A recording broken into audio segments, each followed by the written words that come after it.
देखिए जरा ध्यान से एक्सरसाइज 10.2। अगर इसमें आप देखें तो पहले क्वेश्चन में हमसे कहा गया है कि कंप्यूट द मैग्नीट्यूड। तो मैग्नीट्यूड निकालने का फॉर्मूला तो आपको बताया गया है बेटा। Everybody know that how to calculate the magnitude. जैसे ए का मैग्नीट्यूड अगर आप लिखना चाहते हैं तो कैसे आएगा, आई जे के कोफिशिएंट्स का सम का स्क्वायर। तो कितना आ जाएगा, √3। तो सिमिलरली बी का मैग्नीट्यूड आप निकालेंगे, दैट इज आई के कोफिशिएंट का स्क्वायर 4 प्लस जे के कोफिशिएंट -7 का स्क्वायर 49 -3 का स्क्वायर 9। तो आपके पास कितना आ गया भाई, √62। √62। तो इसी तरीके से सी का निकल जाएगा। ठीक है, सेकंड क्वेश्चन देखिए क्या कहता है, write two different vector having same magnitude. बहुत सिंपल आंसर दे, सेम मैग्नीट्यूड चाहिए ना, एक आई कैप ले लो, दूसरा जे कैप ले लो। देखो आई का मैग्नीट्यूड कितना आएगा, 1 आएगा। जे का मैग्नीट्यूड कितना आएगा, 1। बट दोनों का क्या है, दोनों वेक्टर डिफरेंट है क्योंकि दोनों की डायरेक्शन डिफरेंट है। ओके, अगला क्या था, write two different vectors having same direction. एक ले लीजिए आई कैप और दूसरा ले लीजिए 2 आई कैप। आप खुद बताइए, प्लीज टेल मी भाई। Yes sir. आई कैप का मैग्नीट्यूड कितना आएगा, 1, और 2 आई कैप का मैग्नीट्यूड कितना आ जाएगा, 2। क्लियर है, प्लीज टेल मी। अब जरा यस ध्यान, सर। फोर्थ क्वेश्चन देखिए, कहता find the values of x and y so that the vector 2i + 3j एंड xi + yj cap are equal. दो वेक्टर कब इक्वल होते हैं, जब उनके आई जे के कोफिशिएंट्स इक्वल होंगे भाई। तो इक्वेट कर लो, तो x कितना आ जाएगा, 2, y 3 आ जाएगा। क्लियर है, प्लीज टेल मी। हाँ जी, रिप्लाई करो यस भाई। सर। ओके, अगला क्वेश्चन कहता है find the scalar and the vector component of the vector joining, जिसका इनिशियल पॉइंट क्या है, 2,1, और टर्मिनल पॉइंट क्या दे रखा है, -5,7। तो पहले तो इनको ज्वाइन करने वाला वेक्टर क्या बनेगा, याद है। अगर इसको ए ले लूं और इसको बी ले लूं तो आपको ए बी वेक्टर निकालना है। तो कैसे बताया था मैंने, position vector of B minus position vector of A, मतलब -5 -2 of I cap plus 7 -1 of j cap. Is that okay बेटा, ये आ गया। अब इसने पूछा इसके वेक्टर कंपोनेंट्स क्या आएंगे, बताओ जरा। वेक्टर कंपोनेंट्स तो इसके हो गए भाई -7i cap and 6j cap, और स्केलर कंपोनेंट्स क्या है, -7 एंड 6। क्लियर है बेटा, हाँ जी, यस सर। ओके। देखिए 6th क्वेश्चन है find the sum of the vectors. यार सम ऑफ द वेक्टर्स तो क्या, सिंपली आपको ऐड ही तो करना है, vector A plus B vector plus C. होगा क्या, यहाँ पर आई में आई जुड़ेगा, जे में जे जुड़ेगा, तो कितना आएगा, 0i कैप -2j 4j, तो कितना आ जाएगा, -4j cap, then -k cap. ये इन तीनों का सम है, simply you have to add it. इसमें कोई डाउट भाई इन 6 क्वेश्चंस में, पहले बताइए। डन भाई, हाँ जी, क्लियर है बेटा यस सबको। सर। तो देखिए नेक्स्ट सेट ऑफ क्वेश्चंस,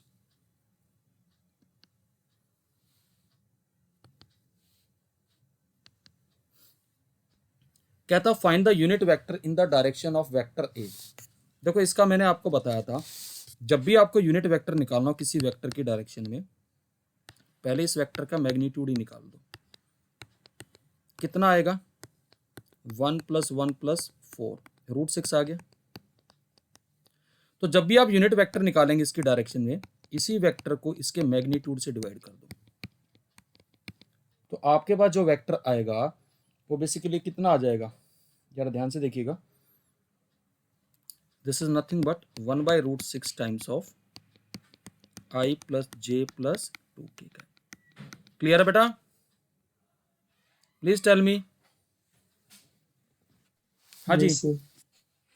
अगर आप 8th क्वेश्चन में देखें तो ये पूछ रहा find the unit vector in the direction of vector P Q where P and Q are the points, यानी कि पी के पोजीशन वेक्टर दे रखे 1 2 3, क्यू के पोजीशन वेक्टर दे रखे 4 5 6। तो पहले हम पी क्यू वेक्टर निकालेंगे। कैसे निकलेगा? Position vector of Q minus position vector of P, यानी कि 4 - 1 i cap, 5 - 2 of j cap, 6 - 3 of k cap. तो ये यहाँ से हमारे पास आ गया ये 3 आई कैप, 3 जे कैप प्लस 3 के कैप। लेकिन इसने कहा कि पी क्यू वैक्टर की डायरेक्शन में यूनिट वेक्टर निकाले, तो क्या करेंगे? पी क्यू का मैग्नीट्यूड निकाल लो भाई पहले। कितना आ जाएगा? 9 + 9 + 9। तो बेसिकली कितना आ जाएगा? 3√3। तो रिक्वायर्ड यूनिट वेक्टर क्या आ जाएगा?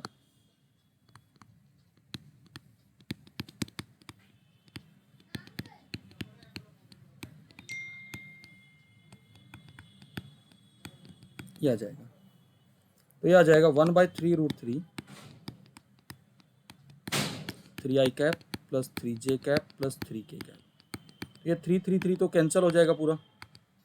बेसिकली आपके पास आ जाएगा 1/√3 of I cap plus J cap plus K cap. Clear है? हाँ जी, क्लियर है? Yes, sir. Yes, sir. Okay, इसका स्क्रीनशॉट ले लीजिए। डन? हाँ जी। Yes, sir. अगला देखिएगा, for given vector A and B find the unit vector in the direction of the vector A plus B. बिल्कुल सिमिलर क्वेश्चन है, खाली आपको ऐड कर देना है, यानी ए प्लस बी की डायरेक्शन में यूनिट वेक्टर। दोनों को ऐड कर लो भाई, दोनों को ऐड करेंगे तो कंपोनेंट वाइज करेंगे, तो आई कैप आ गया, फिर आ जाएगा 0 जे कैप, फिर आ जाएगा आपके पास के कैप। अब एक काम करो, ए प्लस बी वेक्टर का मैग्नीट्यूड,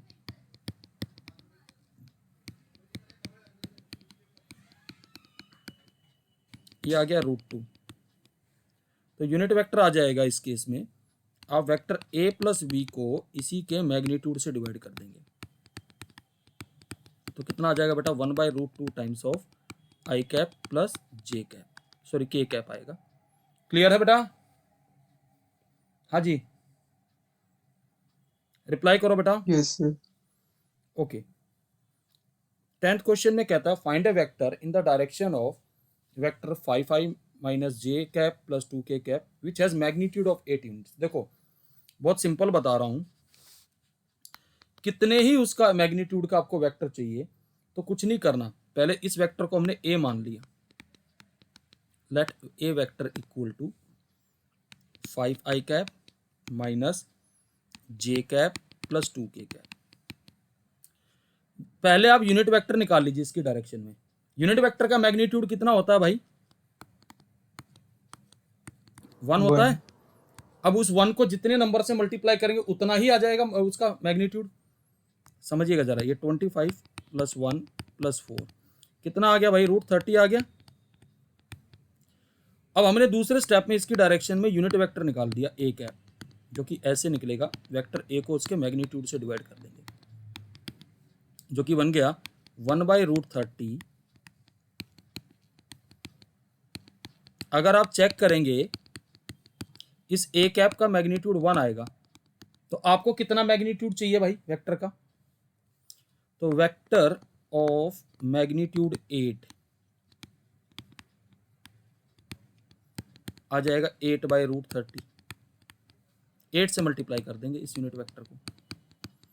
अगर आपको चाहिए मैग्नीट्यूड ऑफ, चलो मैं कर देता हूं, वेक्टर ऑफ मैग्नीट्यूड से अल्फा, तो आप क्या करेंगे? अल्फा से मल्टीप्लाई कर देंगे। Is that okay? Please tell मी।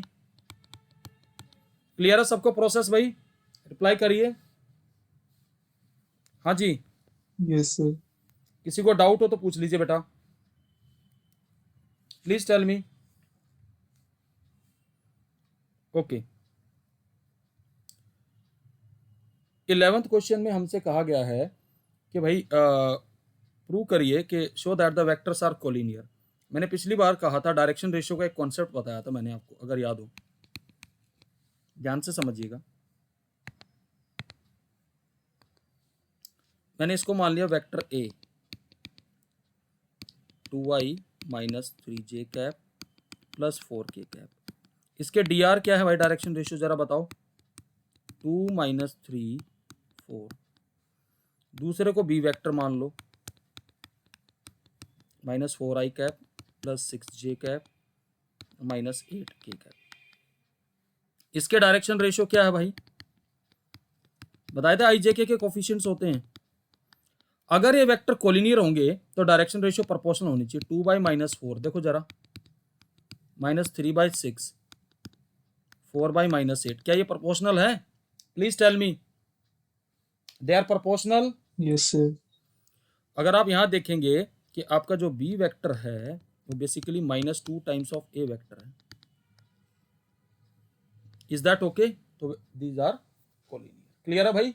तो सर अगर हम खाली ये दिखा दे कि बी वेक्टर -2 टाइम्स ए वेक्टर है तभी तो हो जाएगा, तो वो डी आर निकालने की प्रोपोर्शनल, जरूरत नहीं पड़ेगा। हाँ, अगर आप निकाल सकते हैं तो वेल एंड गुड। मैं तो आपको सीधा डी आर से बता दिया, नहीं तो डायरेक्टली अगर if you can observe that thing you can write directly, there is no harm in that. Okay, तो ये आपके 11 क्वेश्चन हो गए। देखिए 12th क्वेश्चन क्या, देखिए नेक्स्ट सेट ऑफ क्वेश्चंस आपके क्या था, फाइंड द डायरेक्शन कोसाइन। याद है पिछली क्लास में हमने डायरेक्शन कोसाइन निकालने का फॉर्मूला दिया था आपको? हाँ जी, देखिए इसके डायरेक्शन कोसाइन निकालने, तो निकालेंगे डायरेक्शन कोसाइन, आराम से समझिएगा। इस वेक्टर को आपने ए वेक्टर मान लिया,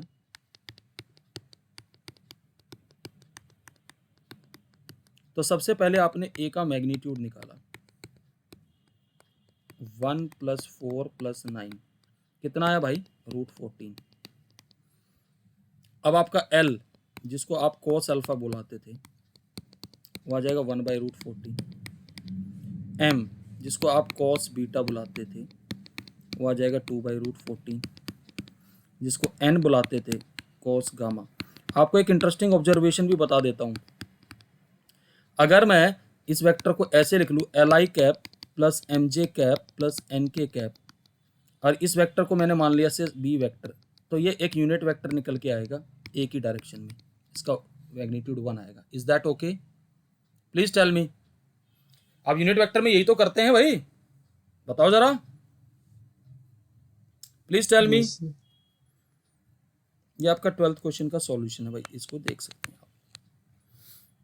13th क्वेश्चन देखिए, क्या था, find the direction cosine of the vector joining the points A is this, B is this and directed from A to B. तो यार इसमें से पहले वेक्टर निकलवाया, प्रोसेस तो सेम ही रहेगा। इनिशियल पॉइंट 1 दे ए दे रखा है और टर्मिनल पॉइंट बी दे रखा है। तो अब आपसे ए बी वेक्टर की डिमांड कर रहा है, तो कैसे निकालेंगे भाई, -1 ऑफ जे कैप। मैंने फॉर्मूला नहीं लिखा, बी के पोजीशन वेक्टर में से मैं ए का सबट्रैक्ट कर रहा हूँ। आई कैप आएगा यहाँ पर, यहाँ जे कैप 1 + 3k कैप। तो ए बी वेक्टर जो आपका यहाँ बन के आएगा वो आएगा -2i cap -4j cap plus 4k cap. अब डायरेक्शन कोसाइन निकालना चाहते हो तो ए बी वेक्टर का मैग्नीट्यूड, तो वो कितना आएगा, 4 + 16 + 16, कितना आ जाएगा भाई, 6 आ जाएगा, 36 है ना ये? हाँ जी। Yes sir. अब L जो आपका आएगा दैट इज कोस अल्फा, वो आएगा -2/6 यानी -1/3। M आ जाएगा कोस बीटा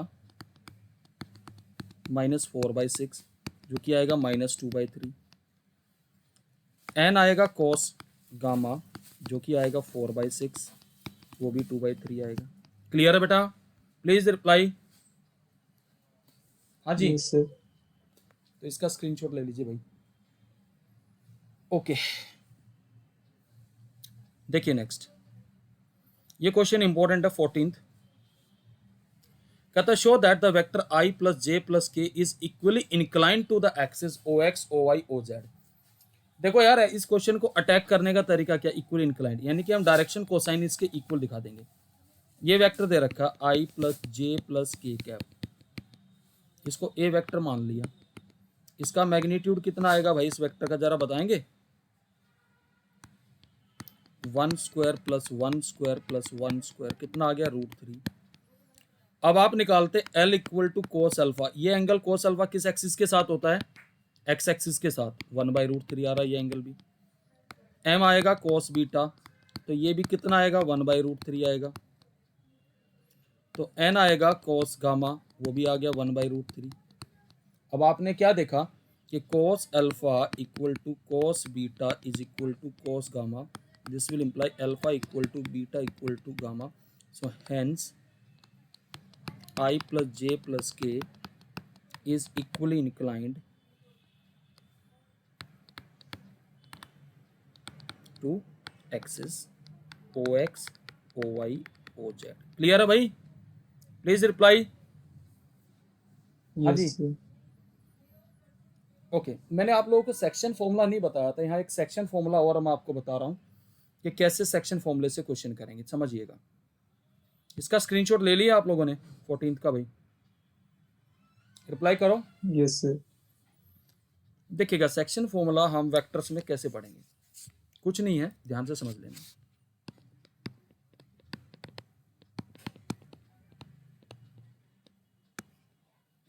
ये आपका 3 डायमेंशनल प्लेन है, मान लीजिए।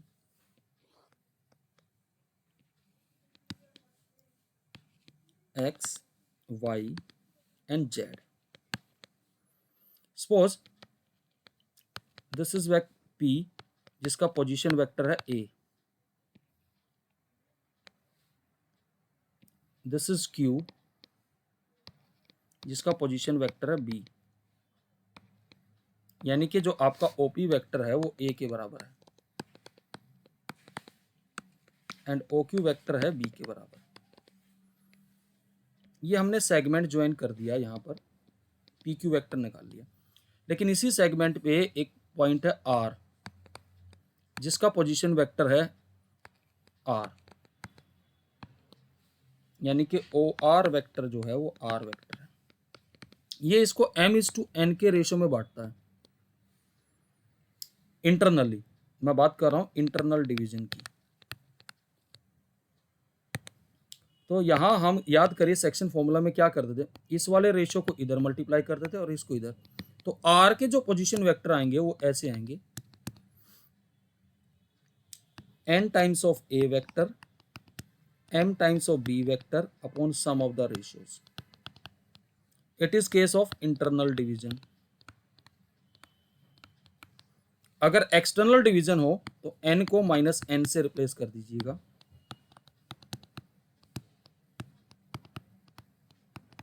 इज दैट ओके,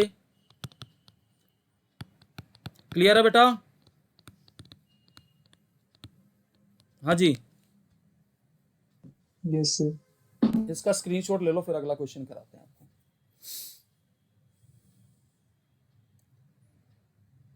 देखिएगा,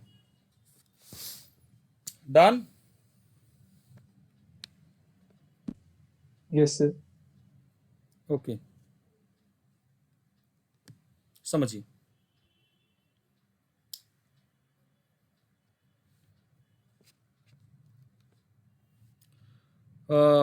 in the 15th question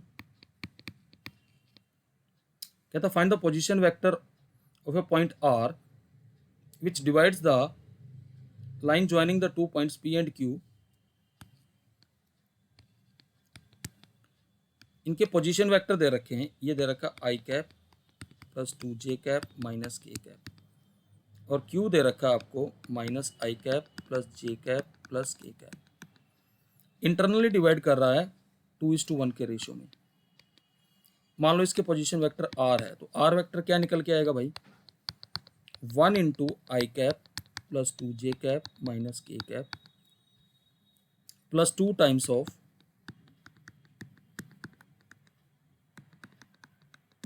upon 2+1। Is that okay? हाँ जी, क्लियर है बेटा? Yes sir. ये इंटरनल के लिए इसको सोल्व करेंगे तो आपके पास आ जाएगा -i cap 4j cap plus k cap upon 3। External के लिए क्या करोगे, ये -1 हो जाएगा,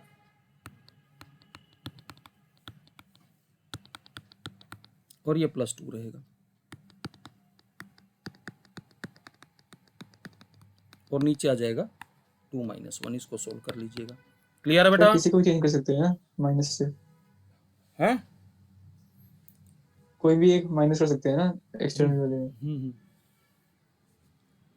बेटर है कि जो छोटे वाला रेशो उसको करो। Okay sir. ठीक है, देखो जरा ध्यान से। हो गया भाई? डन? Yes sir. अगला देखिएगा, next set of questions.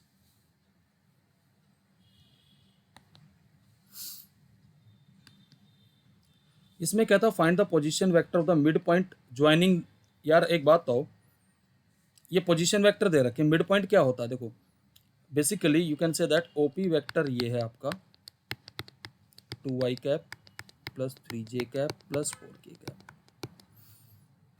And OQ vector क्या है,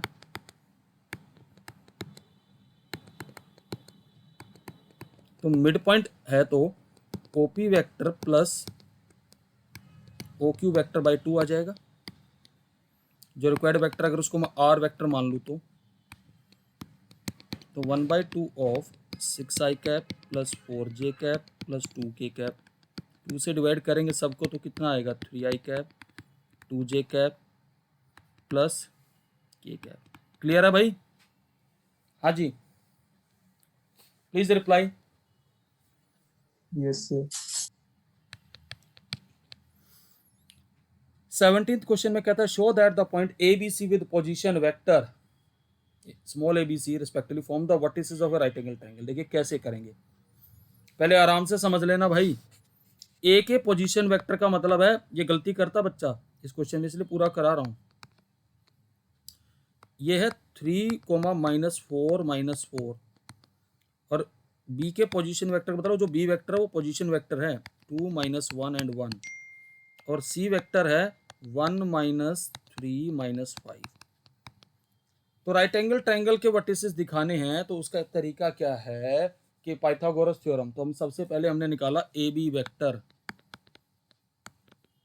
क्या आएगा b - a वेक्टर ही आ जाएगा ये तो सीधा, क्योंकि वो b और a से हमने वो कर रखा है। तो इनको सबट्रैक्ट करेंगे तो कितना आएगा, सबट्रैक्ट करके आ जाएगा -i cap plus 3j cap plus 5k cap. अब ए बी वेक्टर का मैग्नीट्यूड निकाल लो,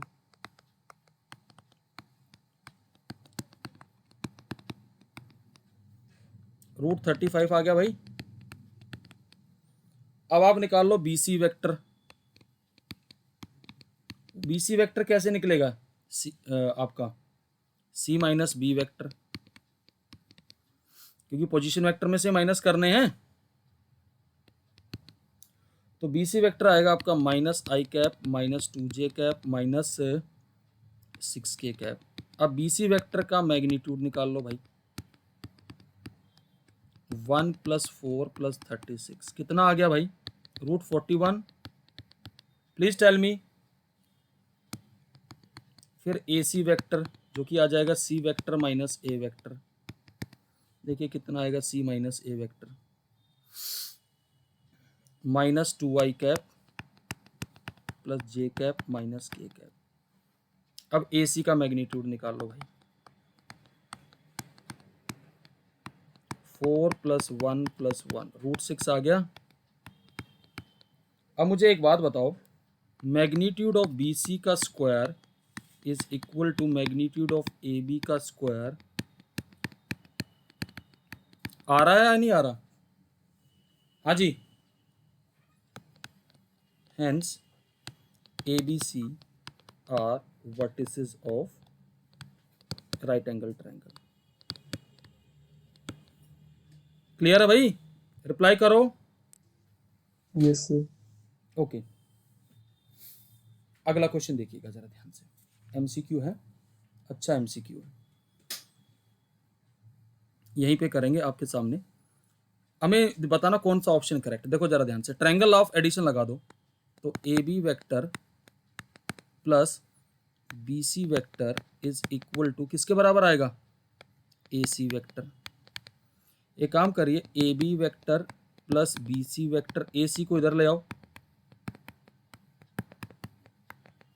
कोई ऑप्शन आ रहा है इसमें नजर भाई? सेकंड वाला.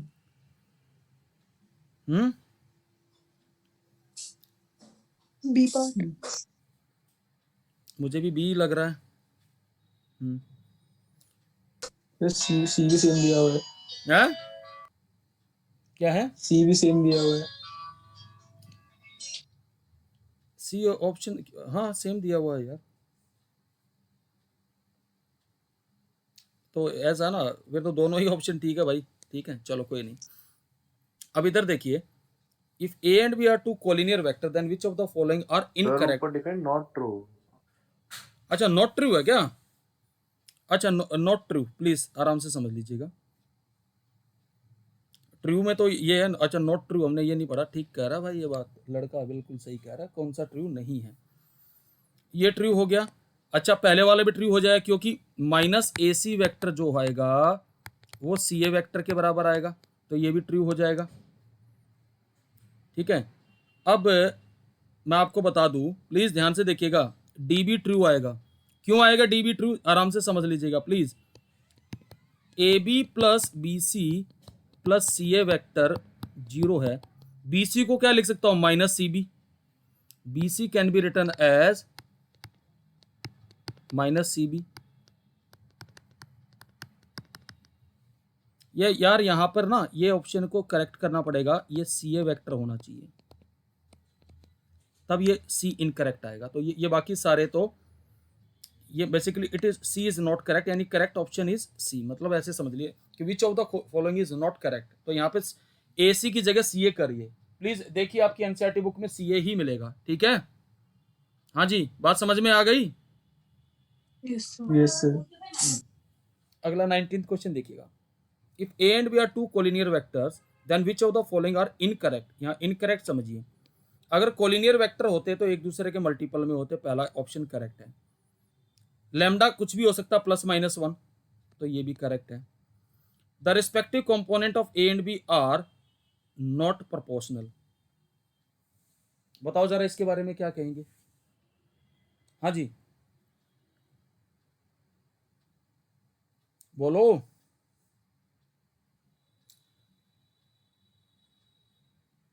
जरूरी नहीं है ये भी. डी ऑप्शन देखिए जरा. Both vector A and B have the same direction but different magnitude. जरूरी है क्या? कोलिनियर में एक वेक्टर ए है और एक माइनस ए है, डिफरेंट डायरेक्शन होती है, फिर भी कोलिनियर होते हैं. तो D option, please tick D option. Clear है भाई? हाँ जी. Yes sir. तो भाई यहाँ पे आपकी एक्सरसाइज कंप्लीट होती है. इसका स्क्रीनशॉट ले लीजिएगा और इसको रिवाइज कर लीजिएगा. अगली क्लास से डॉट प्रोडक्ट स्टार्ट हो जाएगा आपका, जिसको स्केलर प्रोडक्ट कहते हैं. ठीक है? आज ये पूरी एक्सरसाइज आपके साथ डिस्कस हो गई है, तो इसका आप स्क्रीनशॉट लेके रखिएगा. ठीक है भाई? चलिए फिर मिलते हैं नेक्स्ट क्लास में. तब तक के लिए